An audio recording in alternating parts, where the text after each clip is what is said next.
Thank you for joining For Our Special Kids, where we openly and honestly discuss the magic and the mess of raising a child with special needs.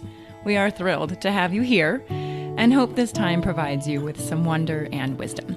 I'm your host, Jennifer Lansing. Let's get started.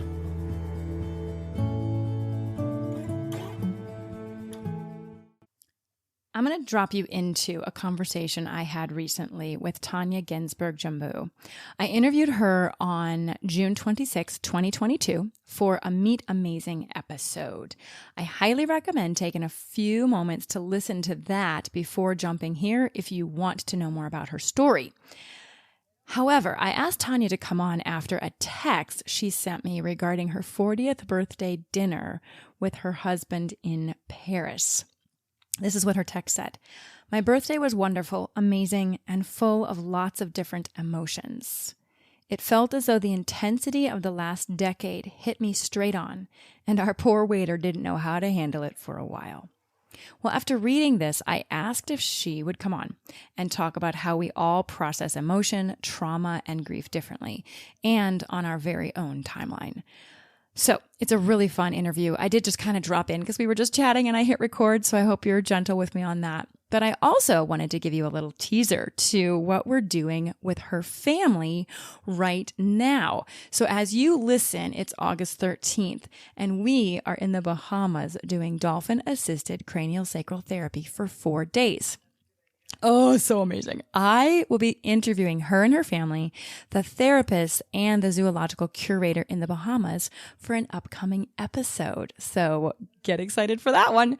All right. Tania is such a beautiful human being. She's an amazing mother, an inspiring friend, and a joyful, honest, gorgeous, raw soul. I hope you enjoy this interview and let me know what you think.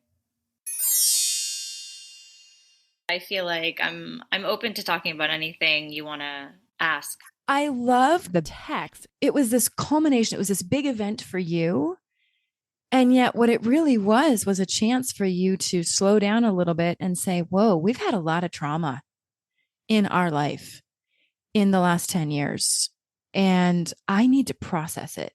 Yeah. And so, I think that's really powerful, and that it's okay to continue to process through grief and trauma 10 years after, 8 years after it happened. Yeah, absolutely. So will you set the stage for me then? Like, okay, 40th birthday, you look like you're 30, so it's... Thanks.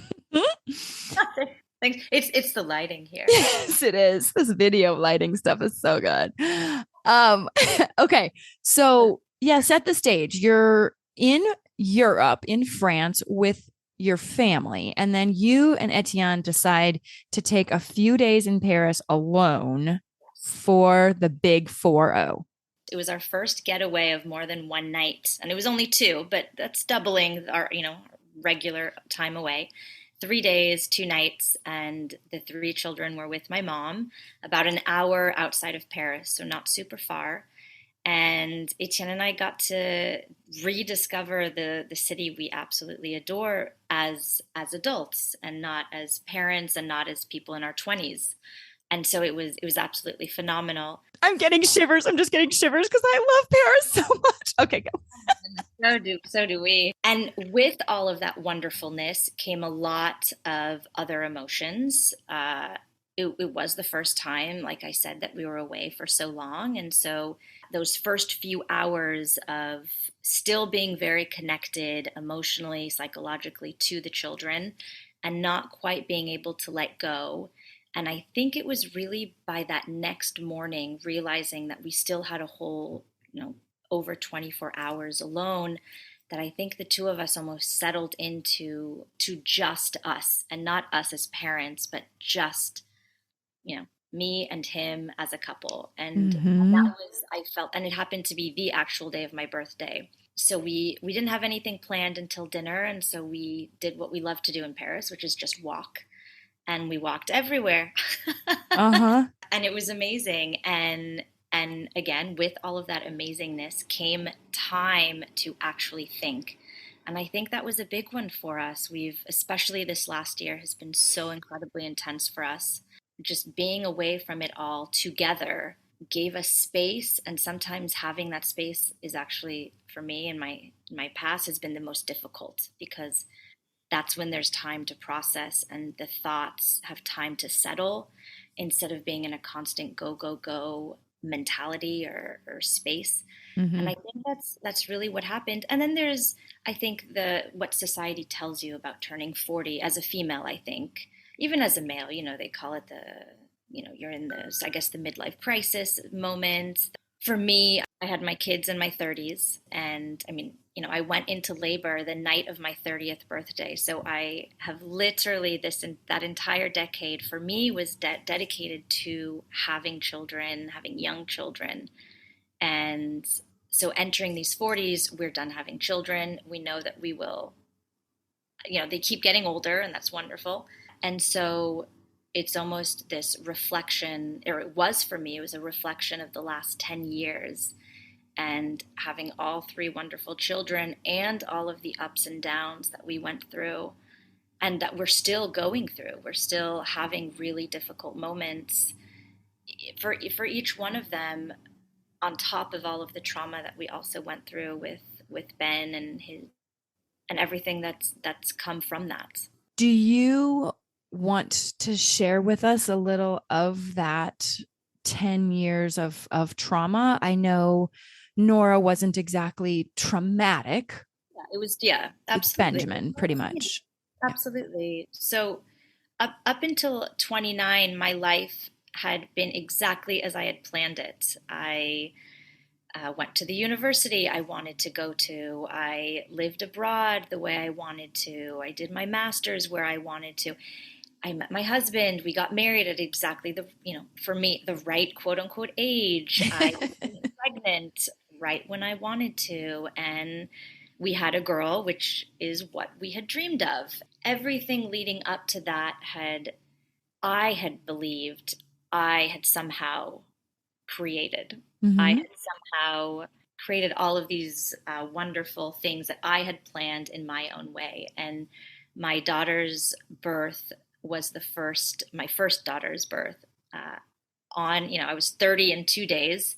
She arrived at 30 just like I wanted. And it took a lot longer than I had ever thought. It took 2 days, and she ended up being a C-section. And I had planned on having a very natural birth. So check one, two. Oh, hold on. No control. Yes. And it took me a really long time. I think I've processed that birth and the joys from having had a C-section, but it took a very, very long time for me to get into that headspace. And so that was the first kind of moment for me, was, oh, wait, my life hasn't gone, or at this moment didn't go as planned. And then 2 years later, I became pregnant with our second child, and he was very much desired, but not planned. And so that was the next big surprise for me, was, oh, we're having another for me very quickly thereafter, after the first. So that was not planned. I had wanted 4 years between the Oh. two, and this was two. So that was the new. And then his birth was absolutely not the way I had ever imagined. That was a huge life turning point for me, for my husband, for us as a family. The birth was very traumatic. He wasn't breathing. He spent 3 weeks in the NICU. We were told horrific things for his future by the doctors. Very little hope for his life, for our lives, and not a lot of hope for our future. It just seemed very dark, is how they kind of sent us away from the hospital after 3 weeks of, there's not much you can do. This will be his life. This is what you can expect. Go home and love your child, were kind of their parting words for us. And we loved him, but the idea of just sitting still was not acceptable for us. So we traveled the world, we found specialists in different domains, and that worked for us for a while. It kept us busy, it kept us feeling like we were doing things to change potentially his future, to change our future. And so it felt really good. It was exhausting to travel with 2 young children, but we made it work. We visited places we would never visit. We met people we would have never met. And so we really saw it as a positive at that point in our lives. And then our 2 children became bigger and bigger. They grew and they grew. With that growth came different difficulties. Our daughter, our oldest, is now 10, and and that's amazingly beautiful, and also has its difficulties as a parent, as what she's going through hormonally. She's What in she, the preteens. Is that what you said? It cut she's out. in the, yes, she's The in the preteens. preteens. Yeah, Yeah. she's preteens. I think at my point was more 12, but she is right there. It's happening a lot earlier, I guess, now.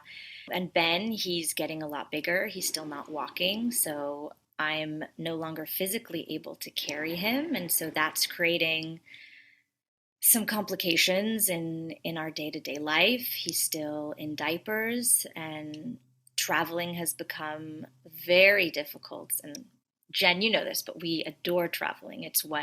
Uh, it's what sparks joy for us. I say it feeds your soul. Feeds your soul. Absolutely, Yeah. absolutely. And this last trip to France was really difficult, in part because of that, of having to change a 7.5-year-old boy in a tiny, tiny airplane bathroom that's not even meant for a 2-year-old. I mean, I could barely change our 2-year-old in there, let alone a 7-year-old who's not standing and not able to help. So that was a big realization this summer, that he's getting bigger and bigger, and some things, especially in Europe, are not built around people who have limited mobility. And it made our lives just that little bit harder. That just felt like it was too much this summer. It almost, like the expression in France is, it made the glass overflow. Like our Mm-hmm. glass is full, and then that was just kind of the drop that made it overflow. Yeah. And that's it. It kind of felt that way this summer with Ben. I didn't share this with you, Jen, but he had his third seizure while we were in Paris just last week, and Oh, we don't crap. know why. Um, he had been seizure free since his birth, and in the last 3-4 months, he's had three now, and so that's a whole new world that's opened up to us as well. The medical side of what do we do, and he's on anti-seizure meds, but they obviously didn't do what they were supposed to, and so we had to deal with the French medical system, which they were amazingly lovely with him and just so humane. It was actually really beautiful to witness that. But again, it brought up this question of, do we continue to travel? Do we travel only to places that we know have a good hospital system? Do I have to call places now ahead of time to make sure that the hospital isn't too far away? Should he have another seizure? So there's a lot of questions coming up about how do we handle our day to day with Ben. And it's a lot easier when we're in our own home and he has his own routine, he has his own things, we have our own things. But being away in France for over a month really shed a lot of light as to the difficulties that we're now experiencing when we're not in our home. And then Yeah. a few years later, we had our lovely last one, our lovely little girl, and she's our little cherry on the top. She's absolutely phenomenal. She's amazing. I don't know quite how else to put her, but she has fully understood her place in our family. She is wise beyond her 2 little years, and she has somehow picked up our family dynamic and has swooped in without any complaint, and is amazing with all of us, with all four of us. She's really incredible, and she's 2, and so traveling with her also brought its challenges of traveling with a toddler and all of the stuff that goes with having a toddler, the travel beds, the strollers, the food preparations, the little pouches, the all sorts of joys of having a toddler as well. Yeah. So all of that came flooding back for me on my 40th birthday of this is a lot. And what do the next 10 years have in store for us? And it's very different. I don't plan on putting my body through any more pregnancies, any more childbirths. That part, I'm done. And so to concentrate on myself as almost an individual between the pregnancies and the nursing and the caregiving of a young child, it's taken a lot from myself, and so it feels in a way very positive to imagine these next 10 years, and also a little daunting and a little scary. So yeah, all of that came flooding back as we're sitting in a restaurant on my 40th birthday, and our poor lovely waiter just was not quite sure what to do. Well, because you were crying, yes. Like when you I say was, flooding back, it came in. there were floods of tears, and we were in a lovely little bistro, but it was a 7-course meal. So they, small little portions, and they just kept coming back. And maybe by the 5th portion, I had calmed, but my whole face was, puffy and red from crying. And as I'm sure you can relate, there's a lot of crying and there's a lot of laughing at the same time. It's the ridiculousness of life, of wow, this is really our life. This is something I don't think I could have ever imagined 10 years ago, where I would be sitting now, and all of the good, because there is so much good, and all of the really, really bad. Yeah. I mean, there's a lot of bad. First of all, I'm so sorry that he had another seizure. I didn't know. Yeah, thank you. I was there a day after his first, and it was very palpable, the energy and concern. So I'm sorry. Thank you. Second of all, when you were sharing, I saw a lotus flower floating on this beautiful water, and it's not even, it's just starting to open. So I know we all go through this as as parents with children with special needs.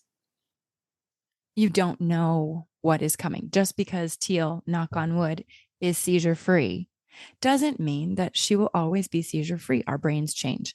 Just because Benjamin isn't walking now doesn't mean that he won't start walking. Teal, I always kept saying she's not walking yet, but there was still a little part of me that was like, oh boy, I don't know, but so we all have this, we just don't know. And yet when I saw that lotus flower, it wasn't just about your family. It was specifically about you, and that this time period has birthed this flower. But now, look at me, give you a spontaneous reading. But now it's now starting to bloom, and now you're going to step into this new role that you have of no more pregnancies, no more infants. Okay, I've got my 3 kids. We know this is concrete. Yes, we might not know what is going to transpire in the future, but I do have this concrete thing. But there's this really powerful message for you of like, no, you're just starting to bloom there, sweetheart. Like that's what, like, this is just the beginning. And now you've put in those 10 years, you've cried, you had that release, the flooding, like you said, and now there's an opportunity for you personally to just step into this new role and really blossom. And I don't know what that looks like. They're not showing me anything, but at the same time, like, it feels like you're on the brink, like a good brink, not an edge, not a cliff to fall off. Let's clarify. I accept. It's a beautiful image. It's a beautiful image. The lotus flower is a flower that actually means a lot to me. It was my dad's favorite flower. And I lost my father. He died also in my 30s. And then a year later, I lost my best friend to cancer, and she had just turned 40. So anyway, the lotus flower is just so beautiful in terms of an image of, yeah, it's beautiful. Thank you. Thank Well, you, Jer. they sent it to me, so it's all them. But yeah, that makes sense then that it was also your dad probably saying, "I got your back, sweetie. Like Oh, I'm still here." Like, yes, yeah, yes, it was a huge nod for your dad. yes, What we kind of started talking about in the beginning was this concept of grief yes, and processing trauma. And I think it's so important for us to be gentle with ourselves because just it doesn't have to be processed in a certain amount of time. Like as you were talking about your trauma of the birth, I went right back there. yes. I felt it. I felt the sadness. I felt, Teal was an emergency C-section. Get this child out. She's not getting what she needs. And that was not how I had planned it, just like you. I wanted this beautiful natural process. I wanted essential oils in the room. I wanted a playlist. I wanted to hum through my contractions. Right? I don't even know what a freaking contraction feels like. Truthfully, there was trauma. Literally, there is regret in me that I don't know what a contraction feels like. That's somewhat wrong. And most of you who are listening, you're like, you're not missing anything, sweetheart.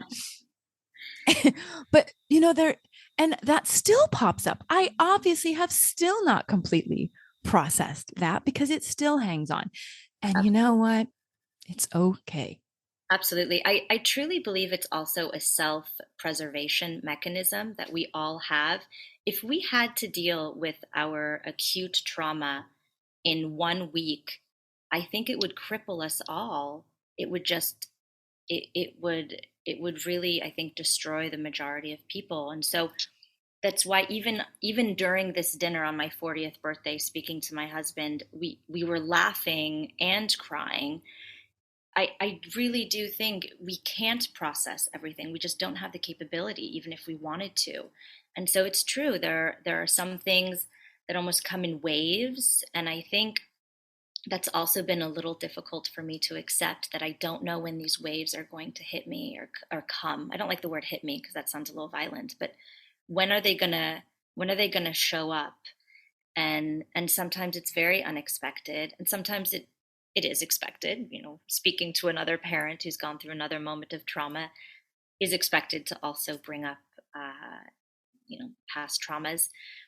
But sometimes it is surprising, and sometimes, for me, in my experience, we've seen therapists, we've done a lot of talking. My husband and I communicate quite well together, and yet there are still moments where I thought, wait, I thought I was over this aspect of it, or oh, I thought I had thought this through and understood it and come out this other side, and yet not at all.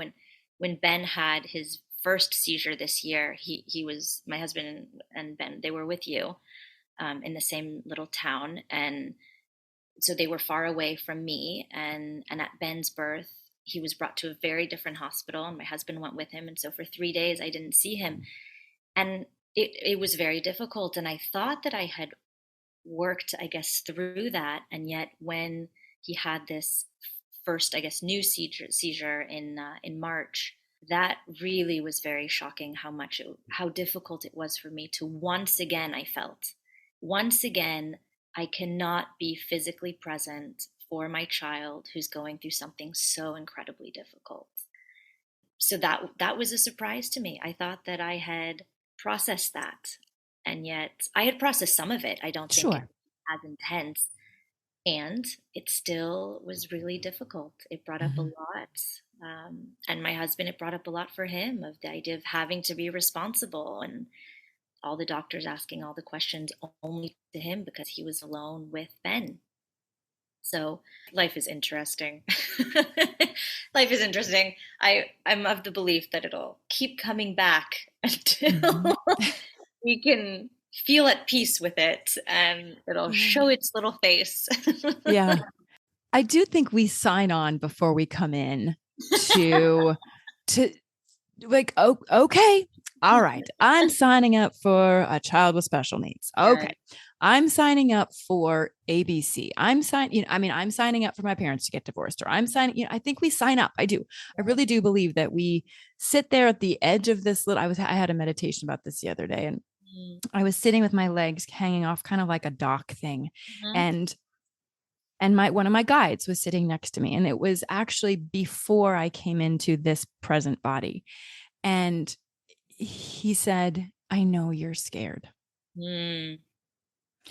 I'm always going to be with you. And I think sometimes if we can say, okay, I know I signed up for certain lessons, instead of saying, why me when we're in this body, is it possible for us to say when we're here on earth, okay, I'm here. I know this is happening. What am I supposed to be learning? Like, what lesson did I actually sign up for up there? Was it that I needed to learn how to have a perfect life until 29 and 363 days? Yep, absolutely. And then I said, all right, when I'm 30, I'm going to take one for the team. I'm taking 10 years of chaos and out of control. I'm signing up for that, because I'm going to learn, just like where you're sitting now, to say, okay, these are things that I'm learning, and I'm giving back to the collective consciousness of our world by saying, I'm experiencing this and I'm sending these emotions back up so they can chart them and be like, all right, so Tania handled it this way. Well done. But I think, right. And then maybe it levities, it gives us a little levity to say, okay, I don't know. It's so beautiful what you've just said, and your name actually came up during my dinner around my 40th. Oh no! On my 40th, I have to admit, I don't often do this, but I was really in a pity party for myself, and I was fully in it. And my lovely husband, he is lovely. He is lovely. He doesn't try to change, the pity party. He allows me to wallow in it for as long as I need to, and I was definitely wallowing.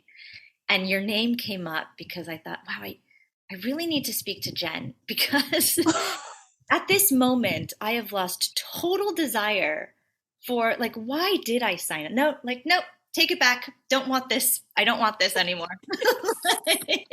If I signed up, no, where's the refund? I would like to return this purchase. I am unsatisfied.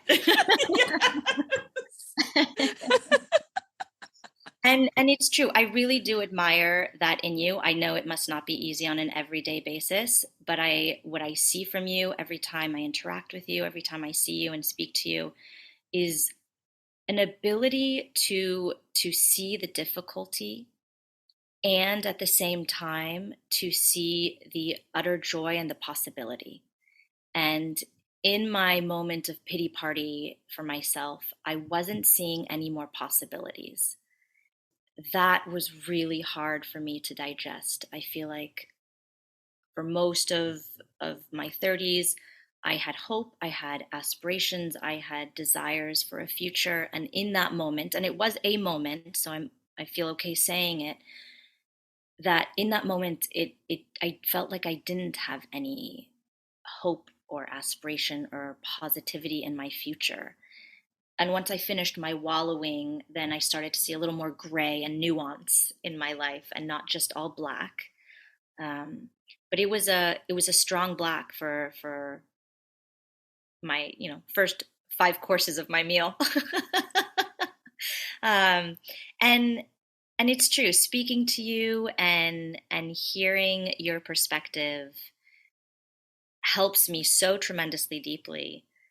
And I want to believe that the listeners as well, and that it's a huge gift that you're putting out there for yourself and for Teal, but for all of the people listening. Wow, that's very, very kind of you. Thank you for saying that. I also will tell you, and I'm sure when Alex listens to this, he's going to be like, "Oh, Tania has no idea." I did preface by saying, I'm sure it's not all the time. I know, but he's going to be like, yeah, you probably should have edited that whole section out because it's not true. So, Okay. As you were talking, yes, I do. And I always have seen life with rose-colored glasses. I was born this way. It really irritated my brother, like in his entire existence, probably still does. I've always been this way. Yes. However, and I have never shared this, I'm not even sure I've ever told Alex. Oh, I'm gonna cry. And I'm so ashamed to say it, but at the same time, it's really important for people to hear. And it's so selfish. When I got Teal's diagnosis, I remember thinking, yeah, there's no hope. I don't want this life. Yeah. I don't want this. Yeah. I don't want this. This is not the life that I planned. This is not how it is supposed to be. My husband is a collegiate athlete. I'm a collegiate. We are supposed to have a collegiate athlete, and we're supposed to have a doctor, or I don't even care, an artist. I don't care. We are supposed to have this and that and this. And this is no, I am not going to be a mom of a child with special needs. No, I'm not. And the part I haven't told anyone is that I had suicidal thoughts. It happened for 45 seconds. Okay. Yeah. Like it wasn't this sitting here, but so I haven't always like, I'm sharing this because I think it's really important for people to hear that, man, yeah, I'm positive, but I didn't want this. And yet I am a completely different person because that magical person called Teal said, oh no, this is what we both signed up for. And we are going to do magic things together. And each of our children, whether they have special needs or not, have signed up to be with you. They've signed up to give you every challenge that they're giving you. And guess what? They knew what you were going to be like too. And they signed up for that. That's more on Teal's concept. I tell Teal all the time, I'm like, you signed up for this. You knew that I was going to be crazy. I tell her, like, you knew, you signed up for this, but yeah, I am very positive. It's natural. Yes. But there's also the rawness of tragedy and trauma and grief and devastation and bitterness and anger and all of those things that are totally real. Yes, absolutely. So I'm glad I came up, but I'm hoping you weren't like throwing daggers at me. You're like, damn, Jen, I need to. No, there was a snort. I think it was really my desire to feel hope, and speaking with you gives me that. It's not that I want an answer as to why me, or why us, or why him. Like, why did he go through? I mean, he also has his own trauma of having lived what he, we have the outside perspective, but he's in it. And so the feeling of darkness for me was really this idea of, I feel like there's no hope. There's no light at the end of this, quote unquote tunnel. We've learned lessons, but maybe I didn't really want to learn these lessons. Exactly. Return to sender. Yes. Mm-hmm. Yeah, exactly. Dissatisfied. And so your name got brought up because of this idea of, I need people around me. I need experiences around me, especially right now when I'm feeling so vulnerable and weak in a psychological way of putting it, to give me hope and to give me a feeling of more of a bigger look on the situation, instead of having blinders on of, he's in diapers, he's not walking, he's not, doing this or that. And not that I, quote unquote, want him to walk in that respect, but because he doesn't walk, then my life is more complicated. Yeah. Because he's still in diapers, my life is more complicated. He's totally fine in diapers. Uh-huh. Isn't that true? And he's probably totally fine not walking right yet. Absolutely. He's like, very most of the time I feel he's very satisfied with his own life. And so the dissatisfaction is really on me to then think about and to process and to sit with for a little bit. So I'm looking for this quote. So Denise Carell, she's been on the show quite a few times. She's an amazing person in general, but a psychic medium and incredible. She was out for a walk the other day, and she wrote in her newsletter this quote. It basically was from the universe. This is what her guidance said.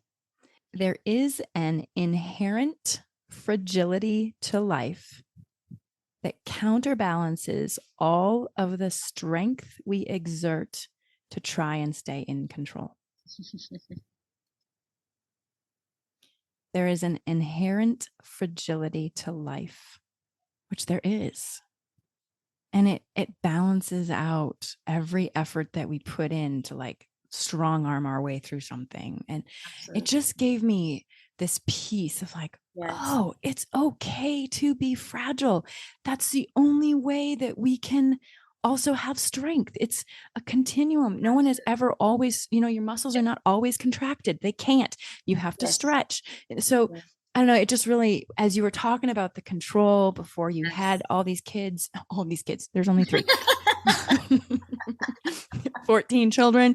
But, and it just gave me some hope to just be like, okay, it's all right to not get everything done. It's okay to be weak, and it's okay on your 40th birthday to cry for 5 courses, and have a pity party with yourself and your husband. And it's okay because that's what you need to do to cleanse to then be strong. Yeah. Oh, it's a beautiful quote. Isn't that amazing? I was like, whoa. Yeah. I'm gonna write that on my wall. Yes. Yeah. So let's talk about hope, because this recording is, I believe, coming out on August 14th. And we, at the current moment of August 14th, are actually in the Bahamas. We are not there right now. Okay. So it's actually kind of this beautiful bow about what you're talking about in terms of your family. Yes. And in terms of processing. And so we're in the Bahamas right now, but not right now, future wise, for dolphin assisted craniosacral therapy. And we're going to do some interviews down there. So you're going to hear from Tania and Etienne. We're going to talk to the people that put this program together. We're going to interview other parents. We're going to interview therapists. But what is really cool about this is your whole family is going to be there, and your whole family is going to experience this. And when I say it isn't experience, you will understand by the time this airs what I'm talking about. I'll put into words what happened my first session when Teal had her first time with these therapists when she was 2.5. Mm-hmm.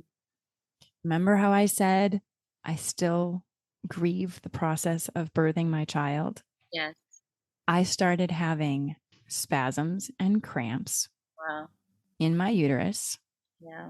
I started pull. I don't know if that sound came through, but oh my God. And I looked up at the therapist and I knew what was going on. I knew that my body was processing, and the cranial sacral therapy was helping me to do that. But what was really cool is she was aware as well what was going on. And all of a sudden she put this very small 2.5-year-old, my daughter, in between my legs. Oh. And she waited until I stopped the convulsing. Yeah. And then she put her directly up onto my chest. And Teal, right before that, she let out a huge scream. Oh, wow. She doesn't scream. She's a very happy child. She does not do that. She let out this guttural scream. Yes. And then the practitioner put her on me.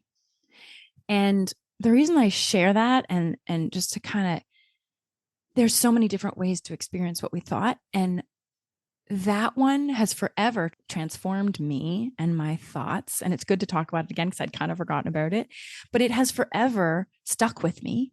Mm. And that was just the start. That was day one of that 5 days that I had with these people. And from then on, our whole family was affected. Alex said, he's like, I will never miss one of these intensives. He's like, I will never miss, because it's so powerful for our entire family. It is not just one person that is experiencing the trauma. Ben is experiencing the trauma, your husband, your kids, you, everybody, and everyone can process through that trauma as well. Yes, it was what sold me on this, was the idea. On another trip, on getting on a plane again with after you just said, I'm like, did you cancel that flight?